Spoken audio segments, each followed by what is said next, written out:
putus, pisah. Ketika mendengar kalimat itu dari sang kekasih, rasanya jantung ini berasa mau copot. Darah rasanya seperti berhenti mengalir.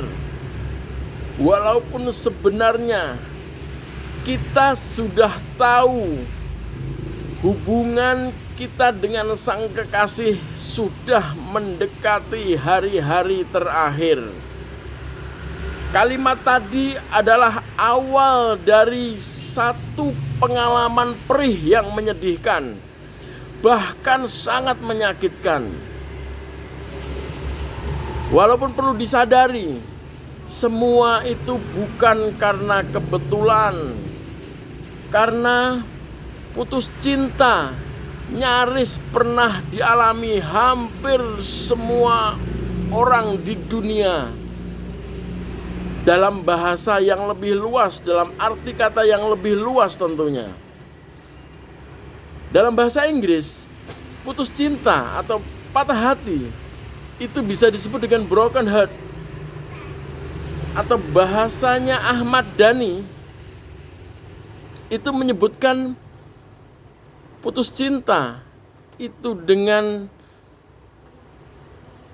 satu perasaan atau satu suasana hati yang hancur berkeping-keping seperti gelas yang dibanting dan menjadi kepingan yang menjadi serpihan kecil.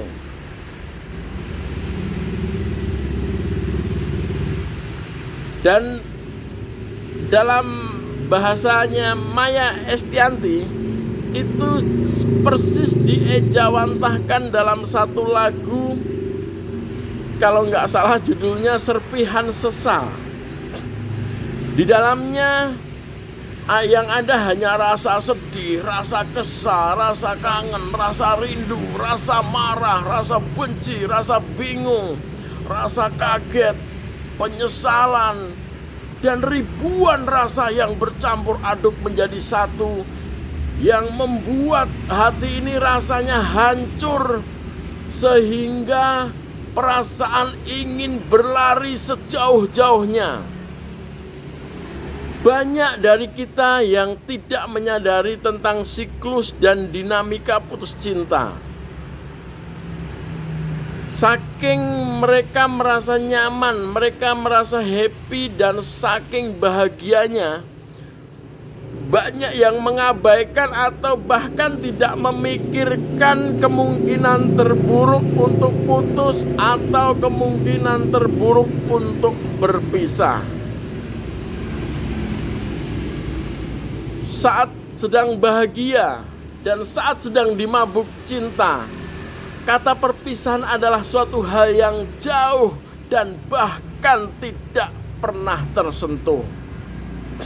Padahal takdir hidup, garis tangan, dan hari esok, hari depan, siapa yang tahu?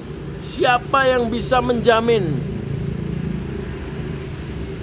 Karena Tuhan juga bisa membolak-balikkan hati kita dengan sangat mudah dan tentu tanpa pemberitahuan terlebih dahulu.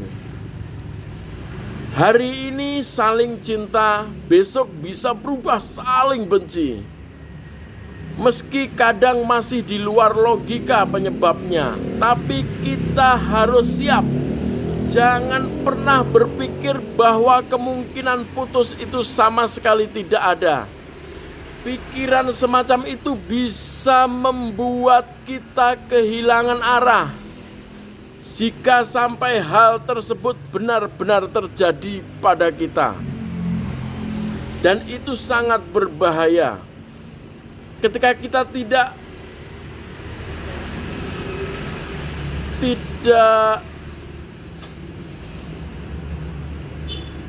siap dengan keadaan itu, tentu kita akan kehilangan arah, kehilangan jati diri.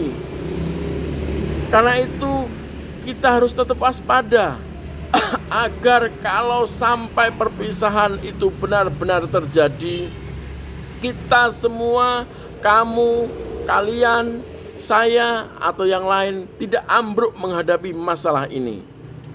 Karena banyak nama-nama besar seperti Bambang Trihatmojo Bu Halimah, Ahmad Dhani Maya Estianti, Marsyanda, dan banyak nama-nama besar yang sudah di mata orang sudah terlihat sangat mesra, sangat berbahagia, tidak kurang suatu apapun pun bisa mengalami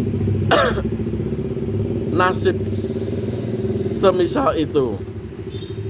Anang Krisdayanti, satu contoh, satu figur yang menjadi sorotan publik, dianggap pasangan paling romantis ketika itu menurut satu versi majalah Indonesia. Pada akhirnya juga harus kandas dengan perpisahan yang sangat mengejutkan. Karena itu kita harus tetap berpikiran positif saat perpisahan benar-benar terjadi. Paksakan untuk berpikir positif. Yakinlah kalau setiap ada yang pergi, maka akan ada yang datang dan ada yang lebih baik. Yakinkan ketika sesuatu yang ada di diri kita diambil oleh Tuhan, maka Tuhan akan mengganti pada yang lebih baik. Dan tentu masih banyak lagi kata-kata mutiara dan ayat-ayat yang mungkin bisa memotivasi, menyemangati kita, membakar semangat kita untuk tetap berprasangka baik, untuk tetap berpikir positif dan berhusnudzon billah. Andaikan saja, bayangkan kalau misalnya Anda kehilangan seseorang dan Tuhan akan mengganti yang hilang itu dengan yang lebih baik. Bayangkan ketika Anda dengan pasangan Anda yang sekarang ini, yang tentu masih ada kekurangan di sana sini, dengan segala kekurangannya pun kita sudah cukup bahagia, kita sudah cukup happy. Ketika Tuhan akan mengganti yang lebih baik, pastinya kita harus memotivasi, meyakinkan diri kita bahwasanya hari-hari esok, hari-hari depan kita adalah hari-hari yang lebih membahagiakan. Meski kita juga tidak boleh terlalu larut dalam kesedihan, akan tetapi kita juga tidak boleh berpikiran positif yang melampaui batas. Artinya, jika kita memang harus bersedih, bersedihlah sewajarnya. Nikmatilah kesedihanmu, tidak perlu ditutup-tutupi atau cari pelarian lain. Kita lari ke miras, lari ke dugem, lari ke narkoba, dan atau mencari kesenangan-kesenangan semu yang lain yang pasti akan menghancurkan kita semua. Nikmati saja rasa sedih dan kehilangan sampai pada akhirnya kita terbiasa dan berasa nyaman. Kita merasa sudah bisa move on. Kita sudah bisa survive, dan hingga pada akhirnya kita sudah tidak terlalu merasakan lagi rasa sedih yang berlarut-larut. Karena dalam proses ini, proses kita mengalami satu rasa sakit itu adalah satu proses yang membuat hati dan mental kita lebih kuat. Jadi Jangan biarkan diri kita hancur dan terpuruk terlalu lama. Ingatlah, semua yang kita lakukan, semua yang kita rasakan akan berdampak pada diri kita sendiri. Jadi, untuk apa memilih yang negatif kalau yang positif bisa membuat hari esok dan hari-hari depan lebih baik? Toh ini bukan COVID, jadi kita nggak perlu takut untuk positif.